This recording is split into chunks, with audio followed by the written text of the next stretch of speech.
The Life of Buddha, Episode 4, Prince Siddhārtha and the Martial Arts Competition. Welcome back to the video series, The Life of Buddha Shakyamuni. In Episode 3, we heard about the plowing ceremony, an important ceremony in the kingdom of Kapilavatthu. During the festival, King Suddhodana participated in plowing the land to encourage agriculture. Prince Siddhārtha, who was still a child at the time, was brought to attend the ceremony. While everyone was engrossed in the festival, Prince Siddhārtha sat under a jambu tree and began to meditate. He attained a state of deep concentration, a sign of his future potential for enlightenment. This volume also describes the prince's life in the palace, his studies and training. We learn about the prince's relationship with his friend Channa and his horse Kantaka, as well as his early love for Princess Yasodhara. Through these events, we see early signs of the special character and extraordinary destiny of Prince Siddhārtha, who would later become Buddha Shakyamuni. The Life of Buddha, Episode 4, Prince Siddhārtha and the Martial Arts Competition. The beauty who won the beauty pageant and won the heart of Prince Siddhārtha was Yasodhara, the beloved princess of King Supabuddha and Queen Amitabha. Suddhodana had seen the beautiful girl several times when she came to present herself to him with her mother. Queen Mahapajapati Gautami had long been especially fond of her virtuous and kind niece, who was very compatible with her personality. Since the founding of the Sakya clan in ancient times, in order to preserve the heroic bloodline, siblings were allowed to marry each other. This was an exception. Later, the line continued so that the bloodline would not fade, and cousins were also allowed to marry. In the case of the two children now, King Suddhodana immediately sent a delegation led by Prince Amitabha, with luxurious carriages carrying precious gifts, to Kolia to ask for her hand in marriage. A few days later, the delegation returned with sad faces, bowed their heads, and sighed silently. King Suddhodana was surprised and asked impatiently, "What's wrong? Is my son not worthy?" "Not so, your majesty." Amitabha said, "King Supabuddha praised our prince for his extraordinary character, rare in the world. So why are you so sad and gloomy?" Supabuddha almost challenged, saying, "My ancestors were no less than the Sakyas. They all founded their countries on horseback, and through many generations they still considered martial arts as the most important. My daughter is both talented and beautiful, and many princes and nobles have looked up to her. I dare not criticize your prince in any way. But in order not to offend the heroes of the world, I must maintain fairness and impartiality by holding a martial arts competition such as horse riding, archery, wrestling, weightlifting, swordsmanship, boxing. All princes, nobles in neighboring countries, including my nephew Siddhārtha, who is just a teenager, can register to participate. Whoever is the champion among the heroes, the most precious reward will be my beloved daughter. The other secondary rewards are also precious items." Hearing this, Suddhodana felt sad and thought to himself, "Siddhārtha has a gentle appearance and is weak in letters. If he were to take all the exams such as literature, poetry, astronomy, geography, numerology, natural science, medicine, language, philosophy, logic, mathematics, measurement, then there would be no one in this world who could compare. But as for martial arts..." The king shook his head as if trying to dispel a painful truth. In the Kolia country, he knew that there were many brave men who had practiced archery, horse riding, swordsmanship, boxing since childhood, and the most outstanding was Devadatta. But Devadatta and Yasodhara were brothers from different mothers. Although he did not officially take the exam, who could stop him from showing off his power and overwhelming the heroes, especially by discouraging the young Sakya? Devadatta's stubborn temperament and heroic appearance did not promise any success. Surely the group of princes and Kolia princes will protect their beautiful flower. As for Kapilavatthu, who are there? The young princes of the Sakya lineage and the children of the old ministers. All are strong and healthy. Their martial arts are all worthy of being generals. But the most outstanding, perhaps, are Kadudai, Mahanamam, Badia, Bagu, Kimbala. With such a situation, my son will lose, and the red thread that binds my son to the throne, to the life of luxury, will also break. King Suddhodana's worry and anxiety were evident on his face. The other day, after observing the king's pale complexion and knowing his uneasiness, the prince said, "Rest assured, my father, Please accept the challenge of the Kolya king. Moreover, this justice is also reasonable. In terms of martial arts such as horse riding, archery, swordsmanship, the prince is not talented, but Devadatta is not a magic archer. Kadudai is not a magic swordsman. Mahanam, Kimbila are not excellent knights. King Suddhodana thought he had misheard. What did you say? You're good at martial arts too? When did you start learning? Sir, since I was 8 years old, I have been taught extracurricular activities by professors. In particular, horse riding, horse taming, and horse training, I learned from Channa. Over the years, I have practiced regularly, but I see that these subjects easily lead to the complacency of a brute, so I dare not show off to everyone. Seeing the prince's calm and confident demeanor, the king breathed a sigh of relief and felt extremely reassured. Then, the king immediately sent a messenger on horseback to inform King Supabuddha that he had accepted a martial arts competition, which was widely reported to both kingdoms. King Supabuddha stroked his beard and laughed heartily. Okay, very good. Then 1 week from now, hold a competition at the great martial arts arena of the capital Kapilavatthu, and I myself will be the judge. Announce this news to all the people of the world. All princes, nobles, and young children of noble families from both countries have the right to participate equally. On the day, the capital Kapilavatthu seemed to have changed its face to enter the great festival. Everywhere on the streets, gates, houses, lanterns, flags, flowers were hung, bright and bustling.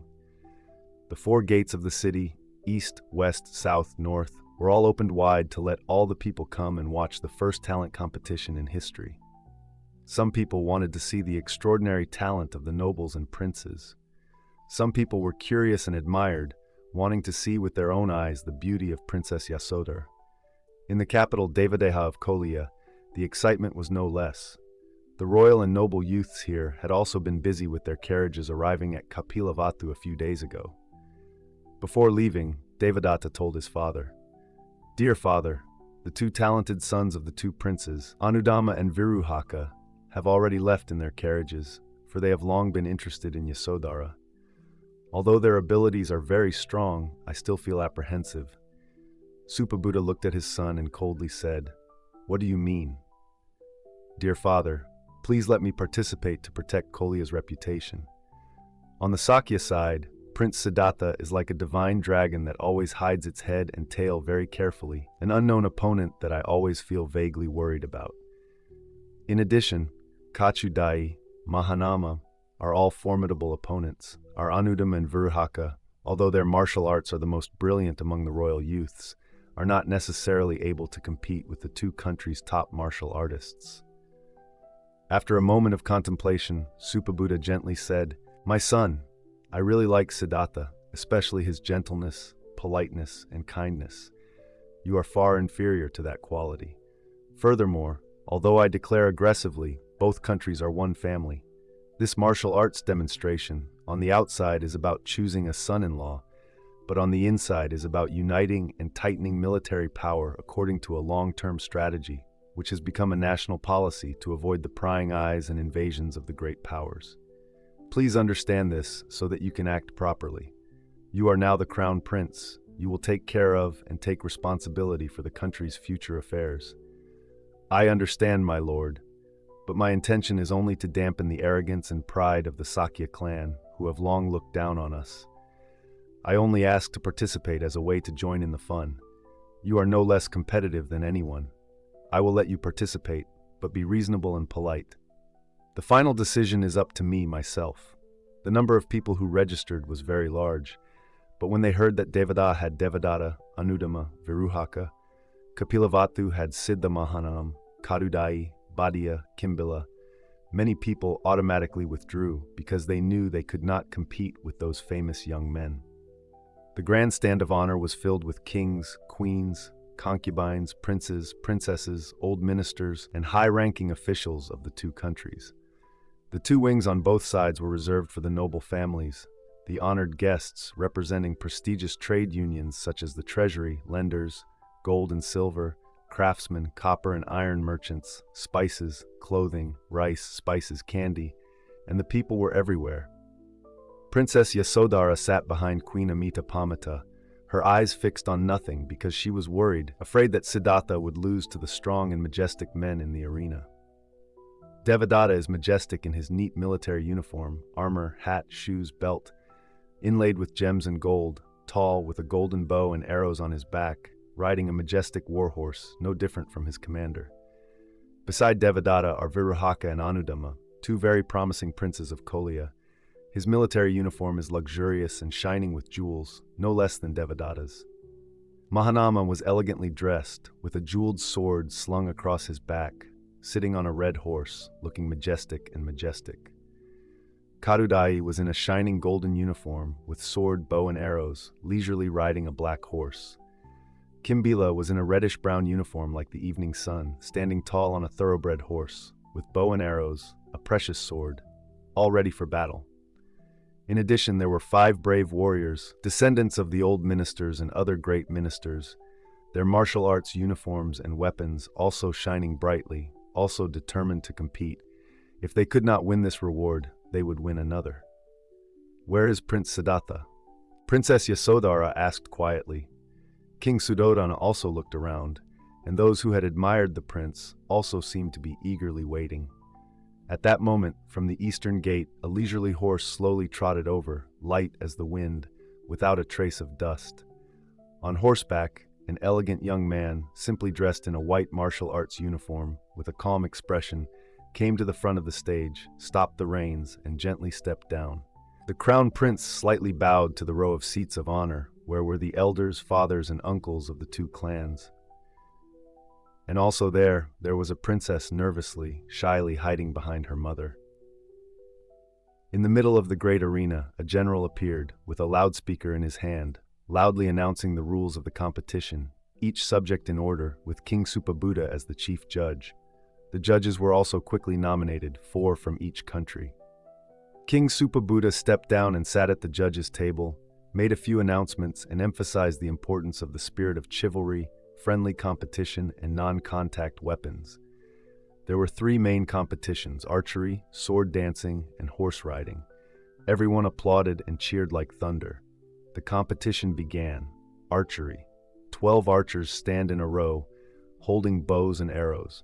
12 drums with bold bullseye marks are placed on the shooting range. The first mark, the drums are placed 6 govos, about 434 meters away.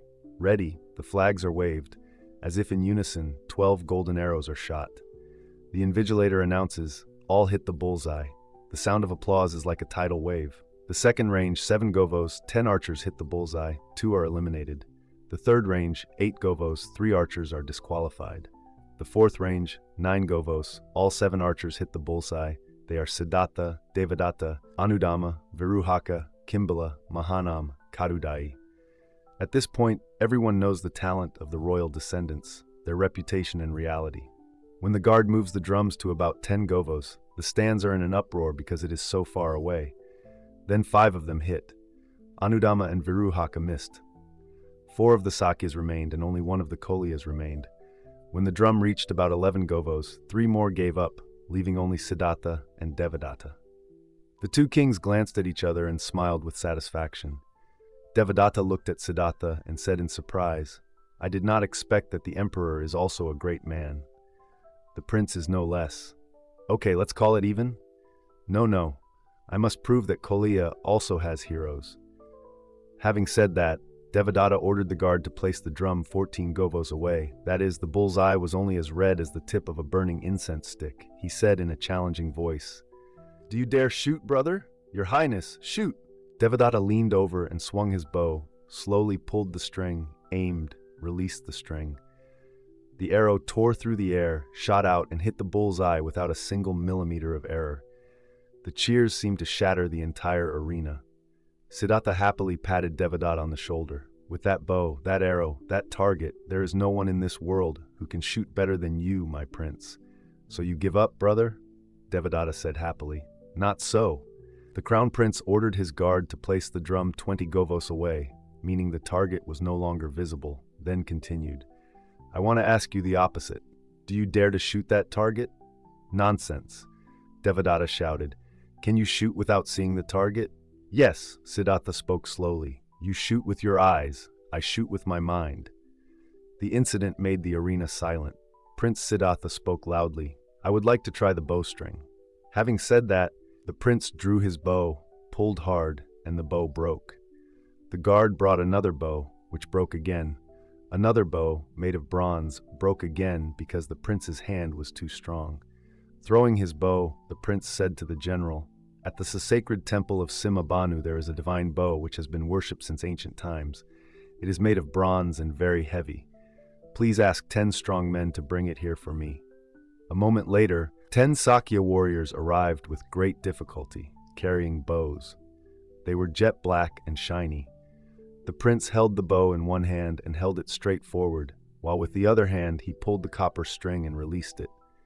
A deep, majestic sound gradually spread out, like the sound of a bronze bell resounding in the air without ceasing.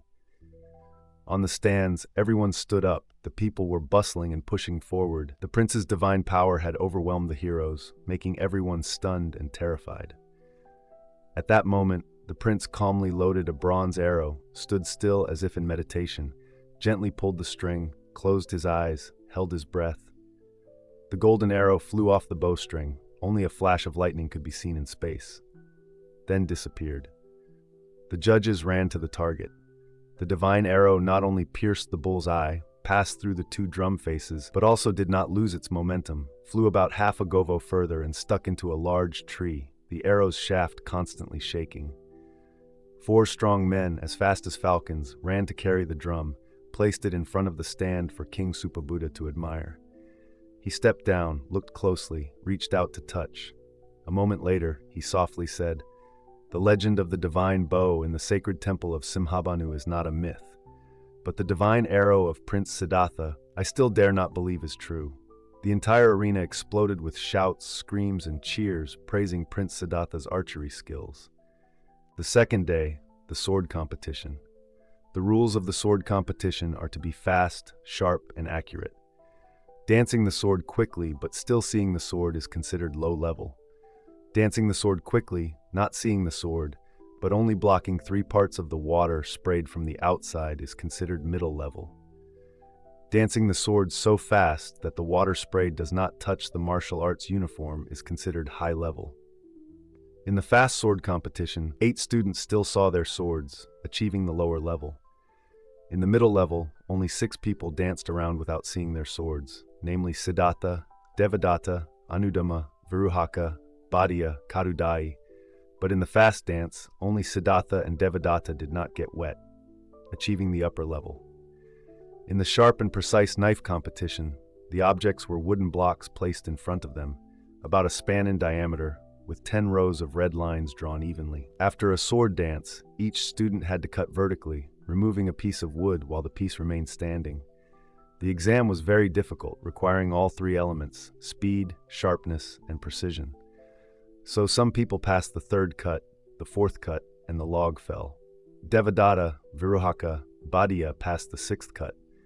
Prince Siddhārtha stood watching, not taking action yet, and said to his friends, "After the 6th stroke, the base is too small to hold the remaining weight. 6 strokes too quickly to get 6 wooden bars, so you're pretty good." Devadatta proudly interrupted, "So the prince gave up." Prince Siddhārtha smiled. "No, look here."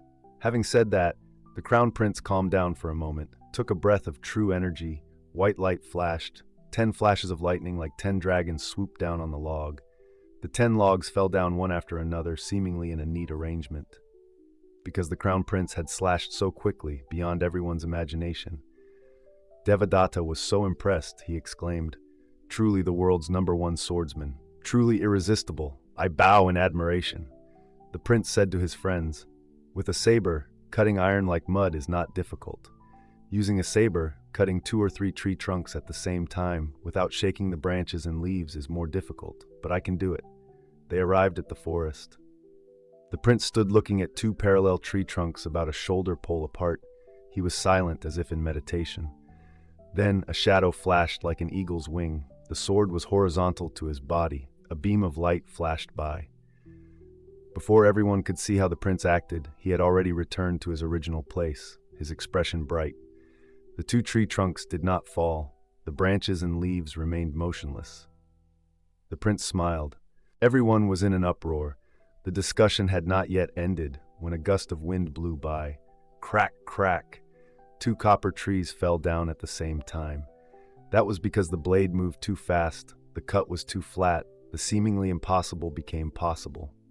All the martial arts students were convinced. The whole arena clapped. Drums beat, trumpets blew, barrels were banged. The sound rose like an earthquake. When the general announced the results of the sword competition, Prince Siddhārtha won the special prize, the first prize. Devadatta, Bhaddiya, Viruhaka won the first prize equally. The crown prince had thus won 2 matches by a wide margin, and there was no need for further competition.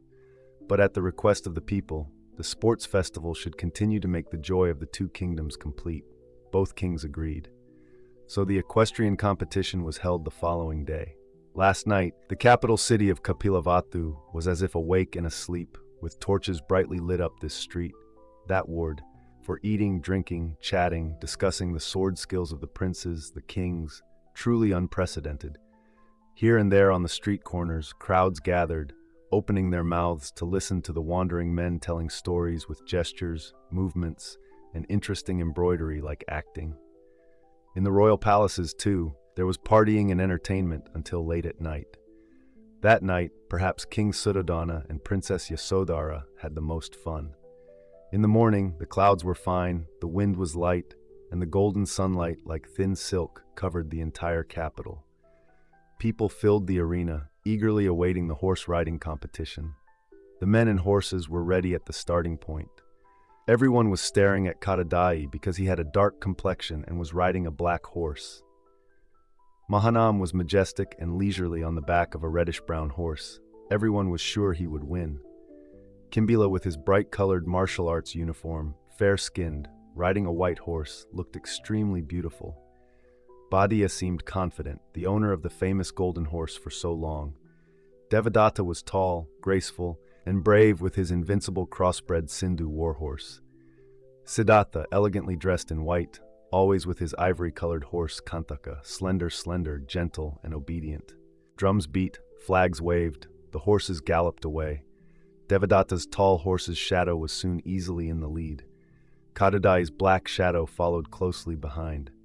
But oh, Kimbila's white streak had broken away, and just a few breaths later Kimbila had left his friends in the dust.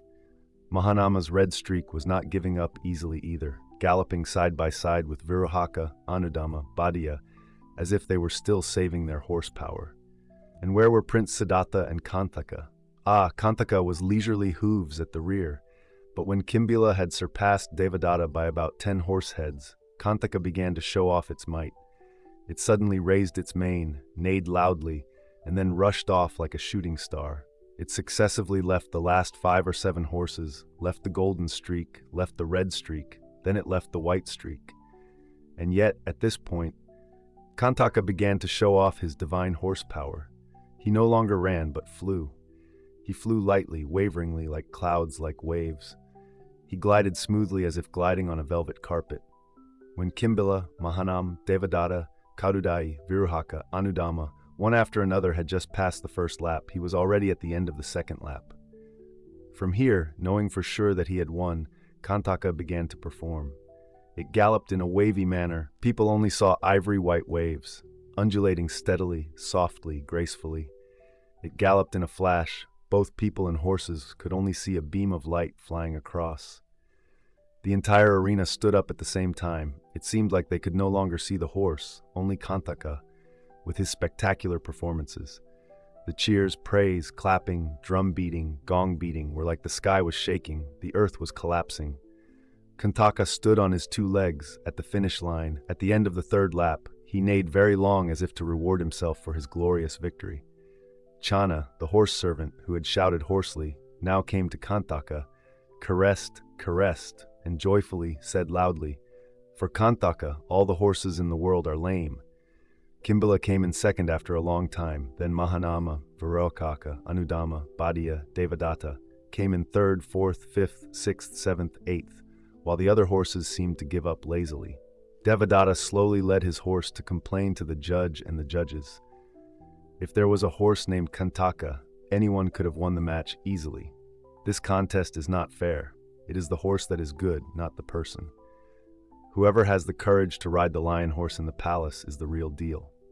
King Supabuddha witnessed the competitions with his own eyes, and he saw clearly that in every subject, Prince Siddhārtha was superior beyond everyone's imagination. That invincible position was a world apart, beyond comparison. Devadatta, my son, is that too much? What else is there to not admire? However, what father does not love his son is not biased. Siddhārtha won, he won, but let them try, so that my son can save some face. Supabuddha then said to King Suddhodana, "Please order that lion horse to be brought here." "It is very fierce," Suddhodana said cautiously. "It is a wild horse, often tied with sharp chains." As the party was in full swing, everyone begged for the lion horse to be brought out. King Suddhodana hesitated, but Prince Siddhārtha smiled and said, "Please rest assured, Your Majesty. Let everyone be satisfied." Then 4 strong men led the lion horse. It was reddish-brown in color, striped and unusually tall. It looked contemptuously at everyone and its kind. Some horses, seeing its majesty, quickly retreated. Mahanam, Kadadai, Badia came to stop it. "No, let's cancel this competition. Prince Siddhārtha has won 10 out of 10, and we at best are only second or third." The prince came and patted his friends on the shoulder to reassure them. Devadatta relied on his strength, ordered his servants to move away, then eagerly stepped forward and jumped up. The horse stood still. But when Devadatta pulled the reins, it roared, then it jumped, it shook, it raised its mane, it stood up on its 2 legs. Suddenly, it rushed forward and stopped abruptly. Devadatta held the reins, grabbed the mane, hugged the neck, very firmly, very steadily, very skillfully. But with such outrageous tricks, Devadatta was shot forward like a bag of rags. Luckily, his arms and legs were not broken. When it was Kimbala's turn, he was very confident, his 2 legs hooked around the horse's back like 2 iron hooks. He let the horse push forward, kick back, wave. He still stood firm. But then a sudden back jump, gallop, kick, shake of the wild horse, Kimbala had to fall flat on his back. The unruly, ferocious horse was probably angry at the person who had been on its back for so long, and turned back to trample Kimbala. But the 4 experienced athletes ran to the rescue in time.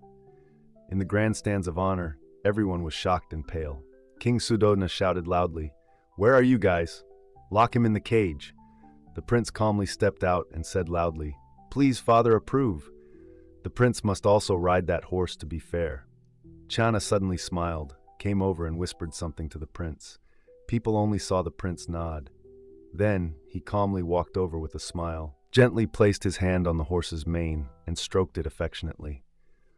A moment later, the prince hugged the horse's head, leaned close to its ear, and said loving words no one heard. "My dear child, I am not going to harm you. I am not coming to you to be arrogant, to be your boss, but as a friend, a close friend." Having said that, very confidently, he reached out to remove the iron chains still tied around its neck, legs, and belly. The lion horse stood still, as if quietly observing what its enemy was doing. Its eyes, which were usually red as blood, usually glowing with streaks of blood, had begun to soften. It looked at the prince. The prince looked at it. 4 eyes met. A gentle, cool energy from the prince seemed to flow through the soul of the fierce horse. Suddenly, it gently put its head into the prince's hand, as if they had known each other for a long time. Placing his hand lightly on the horse's back, the prince jumped up. Now the lion horse had become obedient, tame, gentle. It took each step rhythmically, slowly, before the cheers of thousands of admiring people. Devadatta, along with the princes and princes of both kingdoms, ran over, crossed their arms in front of their chests, and bowed their heads before the prince.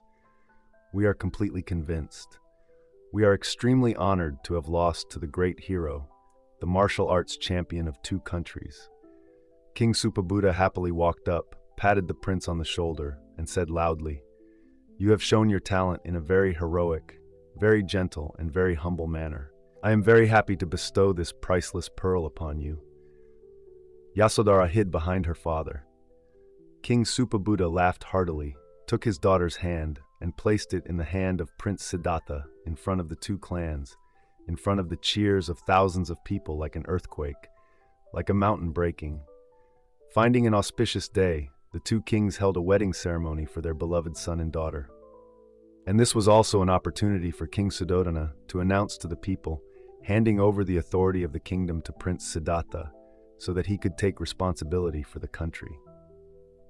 These were truly memorable days for the people of the Sakya and Kuliya clans. Both kings issued amnesties for prisoners and reduced taxes for the people. Festivals and entertainments were held everywhere. The people, who had worked hard all year round to earn their living, could now enjoy themselves, eat, drink, party, sing and dance together with their beloved prince and princess. The capital city of Kapilavatthu was decorated with great splendor, and luxury. Lanterns were festooned, banners were fluttering, and flags were hanging like shooting stars.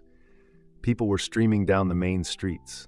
The colors of clothes were as brilliant as a butterfly festival of 100 colors. Flowers and incense were blooming and fragrant on the garlands around the necks, on the hats, and on the clothes of the princes, beauties, and beauties. The palace was decorated as beautifully and luxuriously as a paradise on earth. King Suddhodana opened his treasury and spent no money on the expenses for the ceremony, because he thought he had to bring great joy to erase the wrinkles of worry on his son's forehead. The wedding day has arrived. From the city gate with lights, flags, and flowers, 2 rows of royal guards sitting on red horses are preparing to set off. They wear helmets, iron armor, splendid red velvet saddles, sparkling silver reins, slowly leave the royal palace, heading straight to the southeast. Following them are 2-horse and 4-horse carriages pulling royal flower palanquins. King Suddhodana, Queen Gautami, the princes, the elders of the Sakya clan, the old ministers, the high-ranking officials, and the ladies-in-waiting, representing the groom's family going to Kuliya. The prince sits alone in the luxurious and elegant white 2-horse carriage, gently lifting the velvet curtain to look across the road. Seeing the people happily welcoming him, he smiled, feeling his soul light and airy. Ever since he met Princess Yasodhara, the prince clearly saw that this was a predestined relationship from a previous life, a soul in tune, able to confide in each other and share the joys and sorrows of this life. He didn't know much about outside the palace, so he took this opportunity to deliberately observe everything, recording everything that caught his eye. The further away from the city, the more sparse the villages, the green and yellow lands, the silhouettes of people bending over on the fields, in the fields. Everywhere were green mountains and forests that captivated the eye. Rivers and streams, buffaloes and cows grazing, flocks of storks flying freely. Arriving at Devadaha, the royal elders, high-ranking officials, old ministers, soldiers, welcomed them at the city gate. They walked amidst the sound of drums, trumpets, and flags flying high in the sky. King Supabuddha welcomed the groom's family with great respect. Then the ceremonies, according to customs and traditions, kept flowing. The bride and groom were exhausted. The words of congratulations, joy, always served with wine, politeness, had to be listened to, had to smile, had to obey, had to say yes, had to stand up, kneel down. Returning to the groom's house, the ceremony was repeated. At the end of the ceremony, King Suddhodana held the prince's hand and went to the throne, solemnly declaring to the representatives of the 2 republics, "Siddhārtha, although young, is wise, virtuous, and talented. From now on, he will assist the king, officially discuss state affairs, and represent me in the Council of Elders in all policies of the Sakya Republic." All the ceremonies had passed. Now, they were living in the summer palace, enjoying themselves in their own home before learning the affairs of state. In fact, the prince no longer felt interested in the lavish banquets and all-night drinking parties of his friends. Having Yasodhara and a few singers, dancers, and musicians was enough for happy, peaceful days. The more he lived with Yasodhara, the more he saw her reveal many other precious qualities. During parties, singing and dancing, he was happy in moderation, and so was she. When royal friends like Mahanam, Badia, Kadi pressed him with cups of wine, he smiled, downed a few cups perfunctorily, and she did the same. Oh, that flower was so shy and gentle. The prince was moved when she looked at him with her deep blue eyes, expressing a whole world of love and trust. Beside the candle clusters, the peanut oil lamps lit dreamily and magically. When the sound of music and laughter had quieted down, the summer palace of joy sank into a peaceful sleep. They cherished each other, loved each other, and confided in each other. The scent of sandalwood, the scent of hundreds of flowers, the scent of beautiful women's clothes seemed to linger in the palace room. The prince sighed very softly. The deep night also seemed to be moved. "My dear Gopa, how do you feel about these parties, especially after the late evening?" Yasodhara pondered for a moment. There is something like a withered flower. There is something like the season of yellow leaves falling. There is something bland, empty, tasteless. I don't like it very much. Being with you, talking to you, I feel more peaceful and happy. So am I, Gopa. I know nothing of the outer world, but I can deduce a few things from the scriptures or from the teachings of my teachers. That spring will pass away, that our green hair will no longer be green. There is something incomplete in this finite world, the helplessness of human destiny. Is it possible that everything has been decided by some invisible being? And what about the limits of pleasure, of joy, and where is real peace for man? Oh, I have so many worries and concerns. Please understand me about that. I know, Yasodhara said in a gentle voice. Besides, I also have some worries and concerns. Then she looked into the distance. Over there, far away, I have followed my aunt a few times to the poor neighborhoods. The poor people there live almost like animals. They do not have a piece of cloth to cover their bodies, even in the cold winter days. They are sick, scabby, and smelly. They live in rat holes with cockroaches and mosquitoes, in ponds and stagnant mud puddles. The children are naked, black as gunpowder. The old people are skeletons moving back and forth. Siddhārtha, I shed tears. My aunt also shed tears. We can do nothing for them. Yasodhara broke down in tears. The prince gently hugged her shoulder and confided in her overly sensitive heart. I understand. I know. The carts filled with food, clothes, medicine of the mother only seemed to soothe the wounds that were too serious. It was meaningless, not enough or lacking in anything. I understand. I know. Just like a drop in the ocean, Siddhārtha. I understand. I know. Yasodhara was surprised. How could the prince understand when he was in these three magnificent and splendid palaces? The prince smiled. Although my father wanted to hide everything from me, I also knew that the life of the royal family and the nobility was too luxurious. Furthermore, the capital city of Kapilavatthu was decorated and furnished in a somewhat ostentatious way.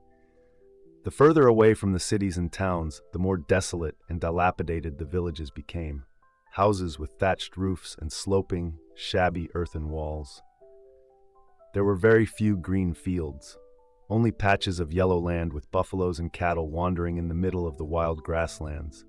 It seemed that the hungry and poor people on both sides of the road, my father also settled them somewhere.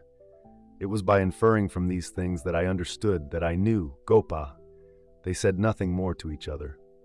Yasodhara lay down, gently pulled the thin silk blanket over the prince, gave him her right arm to rest his head on, and placed her left hand lightly on his heart. Oh, how sharp and intelligent that head was, and this heart, it seemed to always beat in unison with hers. The night in the capital city of Kapilavatthu and the space outside the Palace of Joy, the moon was as clear as silver. A few flower petals fell gently, a few winds rustled lightly, then whispered far away. The honeymoon period also passed. The late-night conversation between him and Yasodhara about the hunger of the people kept lingering in his mind. After attending the conference at the royal court, the prince went to visit the princes and high-ranking officials. The luxurious white two-horse carriage with Chana kept going back and forth, this way and that in the city, not yet allowed to leave the city, always covered with dust. It was already noon, and the prince had not yet returned. Who was the kadamba tree with its brilliant saffron-yellow flowers showing off to? The same was the sweet, intense fragrance emanating from the kampaka flower.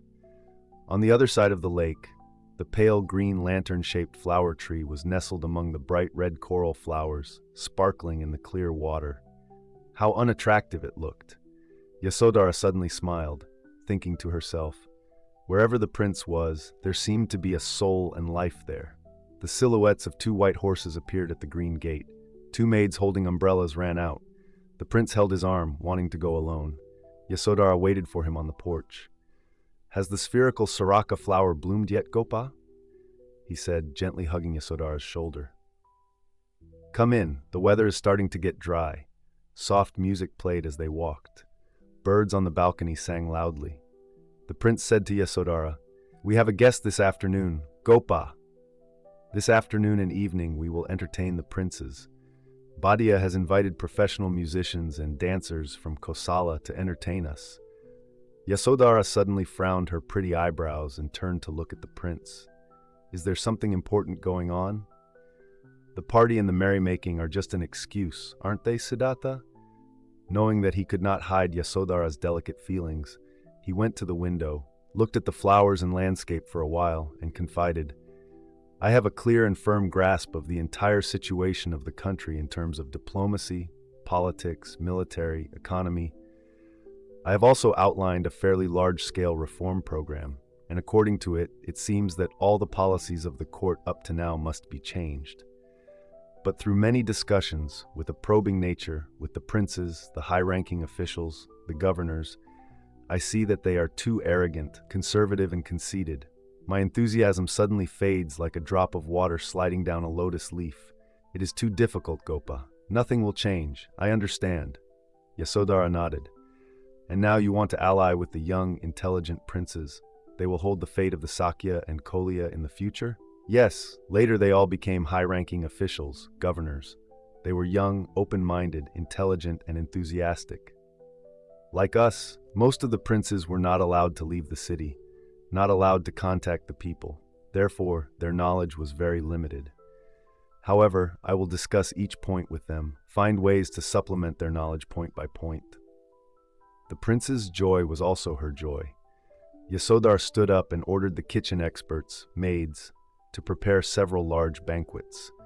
In the summer, the Joy Palace had a cold cellar storing all kinds of food, all kinds of fresh vegetables, fruits, nuts, and roots, all kinds of fine wines given by merchants. Bowls, cups, and glasses were brought back from China, Persia, Arabia. A moment later, the window curtains were drawn down, the candle clusters and peanut oil lamps gave off a dreamy light. Yasodhara did not forget to operate the water pump, the wooden wheel, and spray mist outside to cool the space. Even though it was summer, it was like spring in paradise here. The carriages were bustling outside. One after another, the princes and handsome sons of Sakya and Kolya appeared, followed by a professional troupe with their splendid and noble maidens. Bhadia raised his voice loudly. "Today we come to make a mess of your love nest."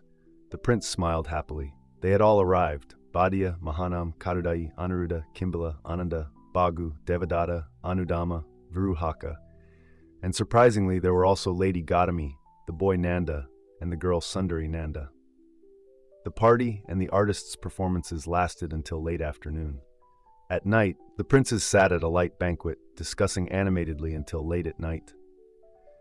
Yasodhara, like a graceful shadow, gently came and went, ordering the tea and cakes to be taken care of, rekindling the incense burner, then went to chat and confide in the Queen Gautami and the little girl Sundari Nanda. Devadatta was convinced by the prince after the martial arts competition and agreed to form an alliance with Sakya. Viruhaka and Anandama also respected and loved the prince no differently, suggesting that both countries should be reformed, how to become strong and prosperous, and escape the yoke of Kosala's subjugation. In principle, they agreed with each other in this secret meeting, but the details of the outline still needed to be studied extensively before appropriate measures could be taken. At the end of the meeting, the prince suggested that Devadatta return to Kolya to gather the young forces, using the content of today's meeting to discuss. In Sakya alone, the prince assigned each person specific responsibilities as follows. Regarding diplomacy, Mahanam studied a foreign policy of favoring Kosala, avoiding political dependence and reducing the annual tribute tax, establishing friendly relations with the Malla and Vaji republics, attracting them to his side, creating a strong alliance for the future. Regarding land and territory, Ananda investigated and researched in the area of 1,005 square miles of the Sakya territory, how much land was cultivated, how much land was abandoned, how much forest, plains, rivers, how much area of ancient cities, towns, and villages. Regarding resources and environment, Karudai studies forest products such as precious woods, agarwood, that can be exploited, Herbs can be processed to serve medicine. Underground, where can mine ores for gold, silver, copper, lead, zinc, iron? Which forests need protection and care? Which forests are too wild and need to be replanted? It is also necessary to study which agricultural crops are suitable for the soil and have high productivity to fight poverty. Regarding military and weapons, Badia studied whether the 10,000 soldiers in Kapilavatthu and the 9 ancient cities and towns could be divided into 2, taking turns, half in the army, half working in the fields. What was the state of weapons, military supplies, food, and how much was spent each year? The army, in essence, had to be elite and well-trained, not in quantity. It was also necessary to review the state of elephant and horse farms, carriages, helmets, armor, swords, bows, and arrows. Were they complete or needed to be equipped more to be powerful and modern? Regarding population and class composition, is Kimbila's research on our population of 200,000 accurate? Of these, how many are royalty and nobles? How many live in cities and towns, and how many live in villages? Furthermore, how many trade and economic unions are there? And accordingly, how many are the workers in charge of various occupations? Excluding the elderly, the sick, the disabled, and children, how many farmers are there in the whole country?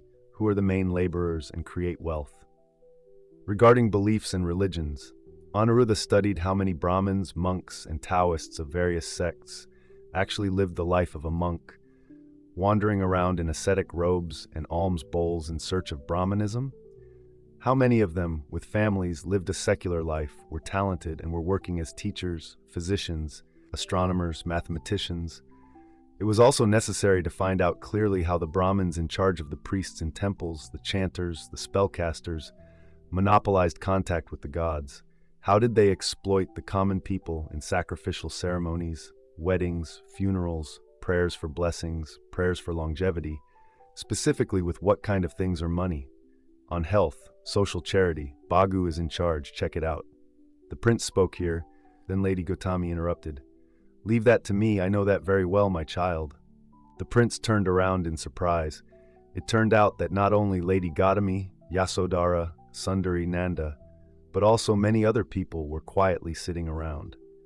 The prince did not know that the prince's outline and assignment of tasks not only made the princes terrified and admired the great and comprehensive scope of the national affairs, but also made the musicians and maids extremely respectful and surprised. For a long time, they had thought that the prince and the princess only knew how to enjoy themselves, party lavishly, and did not know about the lives of the people, including their own status. Lady Gautami and Yasodhara were the same. The plan the prince proposed was indeed lofty and profound, although it was only an investigation and research. It was beyond their understanding. Only the issues of healthcare and social charity were understood by them and very much in line with their wishes. It turns out that everyone has a heart. Everyone can easily sympathize if there is someone who knows how to inspire, knows how to gather strength, and work together. The crown prince looked affectionately at his fellow princes and spoke cautiously. You must be very clever when finding out the figures from the high-ranking officials and the elders. Don't let them suspect that we are interfering in the affairs of the court. I believe that you are careful and tactful enough when doing this difficult job.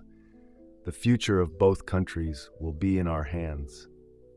It was late at night when everyone said goodbye and left, hugging each other and promising to take action step by step after they had mastered the necessary numbers. From then on, the princes began to abandon their selfish lives of indulgence and turn their minds and hearts to more meaningful work. The prince was very happy, feeling light and elated, and said to Yasodhara, "The burden that is on our hearts has been shared by the princes. Oh, how lovely they are! That hunger thing? Yes. The noble act of you and your mother is like pulling a blanket and covering yourself here and there. The point is that everyone must have that blanket, Yasodhara." I do not understand very well. The assets and wealth of society are very limited and are made by the working class, farmers, and craftsmen. But absurdly, they are poor. Meanwhile, we, the royals and nobles, do nothing but are rich and live a life of enjoyment. It is like this blanket. If we pull more towards ourselves, the other side will lack. Isn't that right? Society must be divided into responsibilities. There must be a comprehensive solution, not just sharing here and there. We must solve the cause, not cure the effect, Gopa. Every morning they sit and drink tea on the porch. When the yellow and bright red flowers have faded, the color-changing spherical flower blooms again. It changes from orange to red until the scent and color fade, signaling the change of seasons. Following the brilliant scenery is the scorching heat. The leaves and trees will no longer have dew at night. The ground will be cracked and gray under the bright, cloudless sky. In some places, when the hot air expands, it rolls up, forming a whirlwind shaped like a funnel, swaying, writhing, and sucking up all the leaves, trash, and dust that are thrown into the air. At the end of summer, all the grass and flowers are withered. The bare branches of the trees lose their leaves, like dry bones standing alone in the blue sky. When there are signs like that, the prince moves to the rainy season palace. Because in a few days, in the sky, flocks of crows and falcons will fly around, looking for a suitable place to hide. They know that big storms are about to break out here. Then, after the storms that destroy houses, tearing off roofs, breaking trees, and leaving fields and gardens desolate, the rainy season will begin. During these times, our prince was absorbed in reading books, the dusty, ancient books in the sacred Simhabanu temple, and on the royal altar that no one had touched for a long time. All were engraved on wooden and copper tablets with images and symbols that were very difficult to understand. He summoned his old teachers to study them, but no one could read them. Brahmin Svamita speculated that they could be the teachings of the royal dynasties from the founding of the country until now. Or they could also be ancient scriptures belonging to the Mohenjo-Daro civilization that had disappeared thousands of years ago. The prince asked his father and the elders in his family, but no one knew. They were just objects of worship for the succession of the royal dynasties. Thanks to his profound knowledge of languages inherited from his previous life, the prince was able to read them. The content here was the great wisdom of the Aryan race thousands of years ago when they invaded India from the northwest. The prince's ancestors turned out to be Aryans, a superior intelligent race. However, no one understood clearly that they were originally farmers, and they used force to invade India because they needed land to cultivate and plains to raise lots of cows. Excited and happy, the prince carefully pondered each wooden tablet and each copper tablet. Oh, and the Vedas, which originated from the Aryans, were so good and beautiful. Now they have degenerated, lost too much of their roots, and mixed too many forms of rituals, spells, etc., to lull their followers to sleep. Furthermore, the Upanishads with their scholarly explanations are forgeries of later times. And here are the technologies, the practical, specific subjects for social development. After many nights and days of thinking and contemplating, the prince realized that in this pile of cards there was a lot of outdated knowledge. They could only help the prince with the general things, but to specifically meet the current social needs, it was necessary to supplement and innovate more. The other day, while in the palace during the rainy season, a few princes came to visit. They were Ananda and Kadudai. Looking at their appearance, knowing that they were quite busy with their work, the prince warmly welcomed them, ordered the maids to serve towels, water, and prepare a light wine party to cleanse them. Ananda still kept his beautiful smile like a flower, but his voice was tinged with sadness. I cleverly asked to visit the governors, then I went here and there as if I was going on a tour so no one noticed. And these are the numbers I have studied carefully. Oh, the numbers are quite pessimistic. It turns out that in the 1,500 square yojanas of Sakya, 5/10 are forests, 2/10 are rivers, plains, towns, villages, 2/10 are abandoned, and only 1/10 is cultivated with fields and fruit trees. Ananda sighed. Although I don't understand much about how rice fields and fields are made, it seems that we still abandon too much of them. The prince smiled and reassured, "You are absolutely right. We are just looking at the numbers, and that is good enough." Kadudai continued, "In my field, not only is it pessimistic, but it also creates many problems. I have the data on resources, thanks to the old ministers and the governors, but we lack people who are knowledgeable about the work, who is good at forests to thoroughly research forest products, Who is good at medicine, to know the types of plants with medicinal properties? Who is good at soil, looking at the soil to know where there is gold, copper, iron, and knowledge about crops and agriculture, forestry, land, soil, productivity, benefits, also requires very specialized people to do it. In short, Kaladai sighed, I know, but knowing is useless. It is very complicated and complicated. The prince smiled gently, held both of their hands tightly, and explained, absolutely right. This is a new issue for all of us. We will learn slowly. For example, someone who is knowledgeable about his work is called a specialist. That specialist studies that specialized field thoroughly, and has specific data to prove it. Then he is called an expert. In terms of forests, medicine, land, agriculture, all need experts. Ancient civilizations and powerful empires all had plans to train experts. Far to the northwest, about 100 yojanas away from our country, there is the country of Gandhara with the Takasila Polytechnic University that trains experts and talents for the entire Jambudvipa continent. Seeing that Ananda and Kaudai did not quite understand, the prince continued in detail. Only when we have solid data can we outline a comprehensive policy. After your work, we know specifically that we need to train experts in all fields: agriculture, forestry, medicine, herbal medicine, minerals, geology, and invest in means and production tools. In short, we must have a polytechnic university, similar to the famous university in Takasila. Maybe then we can talk about the development of the country. Maybe then we can talk about food and clothing for the hungry people. 1 month, 2 months later, the other princes brought the prince their results. The prince was delighted, encouraged, and then gave his advice on each case.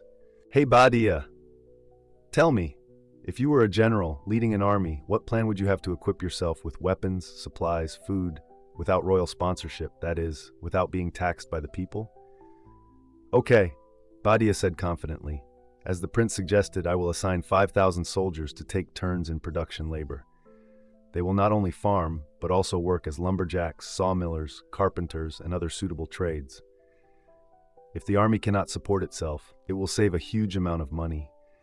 They have long been a soldier class and have enjoyed too many privileges. What exactly is that, Badia? 1 soldier costs as much as 10 farmers, as much as 3 middle-class citizens, as much as 1 well-off person. Kimbila continued, Your Highness, but the royal family and the nobility have 3,000 people, but they consume several times more products than the army. It is said that the entire country has 200,000 people, but we actually only have 41,000 farmers and 17,000 workers who directly work and create social wealth. The prince frowned. What about the rest? Very pessimistic, Prince. About 50 or 60,000 indirect workers in towns and cities include various occupations and services in economic and commercial unions. About 2,000 or 3,000 are big and small owners of gold, silver, candy, fabric, rice, dyeing, cutlery, cosmetics, food shops. The Brahmin monks and lay people of all kinds are also over 10,000. About 30 or 40,000 are unable to work, including the elderly, the sick, the disabled, children. Anuruddha continued after a deep sigh. There are 3 or 4 sects in operation within and outside the Vedic tradition. The number of Brahmins who actually live the life of monks and ascetics is less than 1,000. Of the remaining 9,000, there are about 5,000 who farm with their families on large and small estates, rich and poor. About 100 learned Brahmins, they open private schools, serve as tutors or advisors to governors. About 200 Brahmins are priests in temples and scattered in villages. The people have to rely on them for any rituals at great expense. After absorbing the prince's meticulous research, the prince concluded, Our country is poor because there are few workers and many people who eat. We will have measures to rectify this. And this, Kimbila interjected. In the capital and in the towns, the money lenders are very usurious. The normal loan is 15 to 18%. If the loan is for a year, it is 60%. Long-distance loans are 120, and sea loans are 240. The income of the guild master is 100 times that of the laborer. The income of the guild governor is several times more, so how can the prince stop this exploitation? Thanks, Kimbila. I'll try. Mahanama now presented his work. First, let's talk about Kosala. The current King Pasenadi is young, talented, and very kind. At least during his reign, we will be very peaceful and will not have to worry about any problems with the issue of tribute. He does not need much of our money. What he needs is submission and obedience. Yes, yes, the prince nodded. You go on. So we should observe the rites, respect, and listen to King Pasenadi and be at peace. Every year, we should only offer the products that Kosala needs and is scarce. That is, rhinoceros horn, sandalwood, honey, and civet musk. The prince nodded again. How good. You will be a good king, dear Mahanamam. So how is the situation with the republics? The Mala Republic and I have a good relationship, are easy to convince, and have nothing to worry about. But the other republics are having problems. It's like this. The Lichavi Republic, with its capital Vasali, the Videha Republic, with its capital Mithila, and a number of other tribes, were previously allied together, forming the Vaji Federation. After a period of unification, they wanted to name a common capital for the federation, but all three sides were equally arrogant, each wanting to claim the name of the capital for themselves. They are currently in turmoil, not yet at peace. These republics have strict laws, orderly and disciplined armies. The Council of Generals here, they are very good but stubborn and arrogant. It's impossible to convince them in a day or two. I will learn more to find a suitable diplomatic solution. Sometimes our Sakya and Koliya allied into a federation. Maybe that would maintain the balance in the region. You have a great vision, which is fortunate for our kingdom. The alliance is a good idea, a wise political attitude. We will learn from them. The prince said and turned to look at Bagu. How are the health and social charity projects going, my friend? It's very complicated, Bagu said.